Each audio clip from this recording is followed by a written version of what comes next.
Part 3 because things happened and I can't seem to do these videos. Alright, so again, as with life, alright, scrap piece, okay? Take your scrap piece, start with your scrap piece, okay? I don't know why this works better. It just does, okay? I find that it's not bunching nearly as much. Pins in the pin cushion. Say it with me. Put your pin in the pin cushion.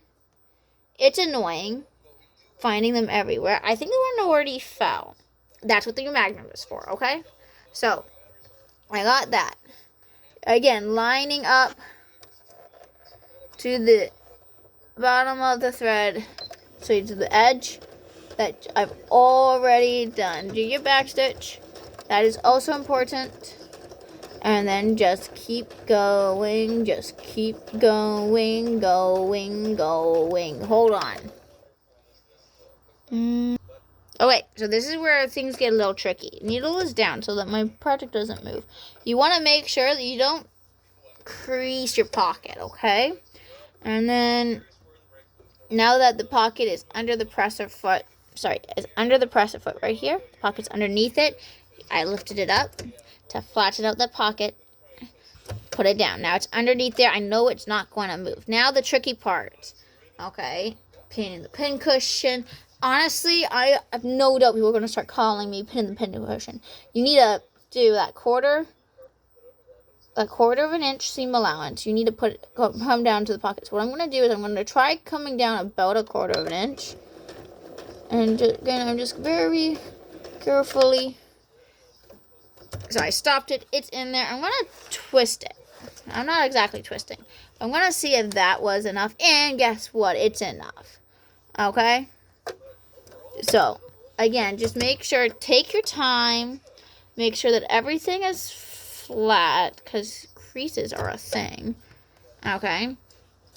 And even more slowly, you're going to go around. Now, as you go, if you need to stop your machine to do slight twists, do it. Don't think you can do all of this without stopping your machine. Yes, you may think, oh, I don't have time for it. Too bad, because I promise you, as you are going, oh yeah, just force it. Don't force the fabric. Okay, it takes you longer because you got to go back and stitch rip. Okay, when it gets all janky. You don't want janky. Okay, let's try to show you what I mean by stopping, stopping. Alright, so I'm just literally going a couple stitches. Oh, gotta stop. And I'm trying to make sure I can see this later. Alright, gotta go straighten it out. And now this part here is along the same line. Start it. Okay. And then I go and I try to let it go, and that's not working. So, I'm gonna stop it. Straighten myself out. And then put it down. That's a little wonky. Down again. That's not wonky. Okay, and I start it again. But I'm trying to make it go around. Do not force your fabric. Because forcing your fabric equals jankiness. And jankiness is the epitome of all evil. Why? Because it doesn't work. Okay? I've been arguing with myself a lot. Can you tell? Alright, there, I've shown you. So now we're going on to the other side. I'm using the middle. I'm using the middle automatic setting. Why? Because it's easier for me to understand. So what we're going to do is, because I'm using the lovely linen, okay, we have this. I don't want to cut that. Why? Because it's a pain in my butt to seam rip, okay? If I can avoid it, I do. Why? Because it's annoying. So, that's too small for me to do what I want to do, as I remember that this is the piece I'm looking for. My scrap piece. Piece that I told you about earlier. I cut that off real fast. Cut. Okay. Shove that down. Try to have a clean workspace. However, I don't. Right, we both know. Why is my needle down? Oh, right. I didn't do what I usually do. Needle up button. Love the needle up button, okay? Go down.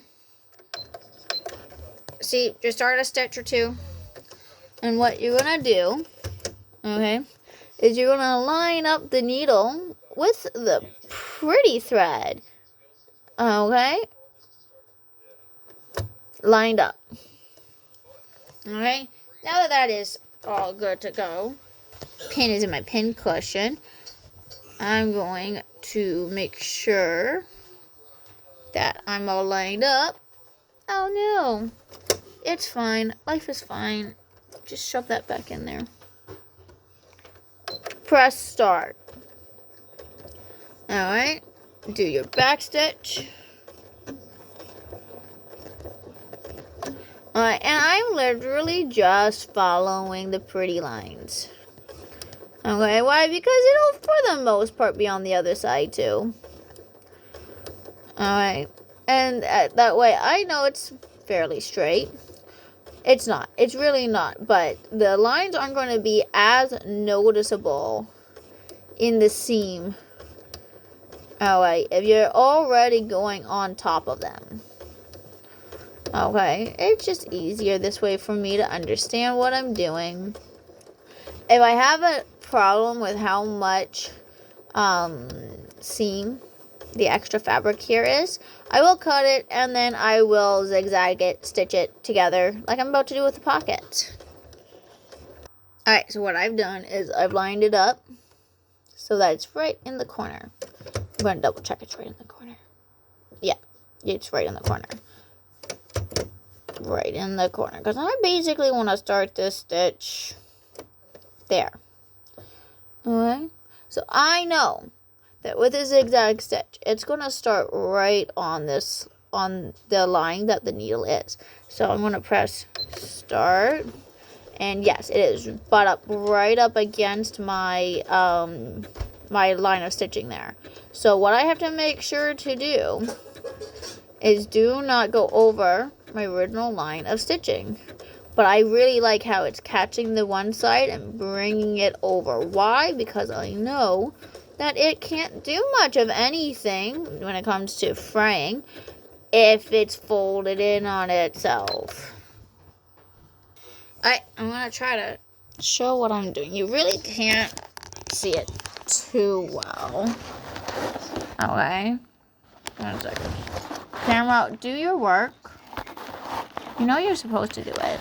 Okay, so I don't want to stop my project to show you, so I'm trying to do this like this, okay? There we go. Elastic, go away. Again, be cleaner than me. Okay, so, yeah, there we go. So as you can see, right there, okay, right there, it's actually folded over. And I really like that because I feel that it's doing kind of like that blind hem. But in reality, it's probably doing nothing. But it is rolling, and that's what I care about. Alright. Children are everywhere. Okay, so this is how it finished. Alright, it's just like that. It's just in there. It works. Okay. It should be fine. Now my brain is going like, I should probably have left a really long line and then did a little knot so that, you know, it doesn't unravel. She's going to grow out of it really soon anyways. Why? Because this is for my smallest kid. So yeah. So I did the things. I'm going to take out all the pins. Put your pins in the pin cushion. I will say it 1,000 times because I know you're going to forget, future me.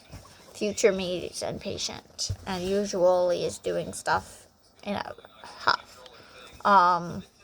Because children. Right now, I can basically only sew after the kids are in bed, like 7:30 to 9:30, something like that. And during my toddler's nap time. Anyways, moment of truth. Are you ready? Okay, we go and we flip this now. We flip it. And grab. Pretty side is out. Therefore, pretty side is in. It's pretty. Yeah. Alright. So, yeah. Should I go back and do an overlock? An understitch? Probably. Am I? No. No, I'm not. Alright. You figured out your pocket. Okay? She's probably going to shove whatever she wants in there anyways. It's going to be way down. Alright, but my pocket is not bigger than my panels. I'm going to gather this, but that's a different video. I'm done this video for today. It's 10 minutes long. That's my average. Yay me. Ha!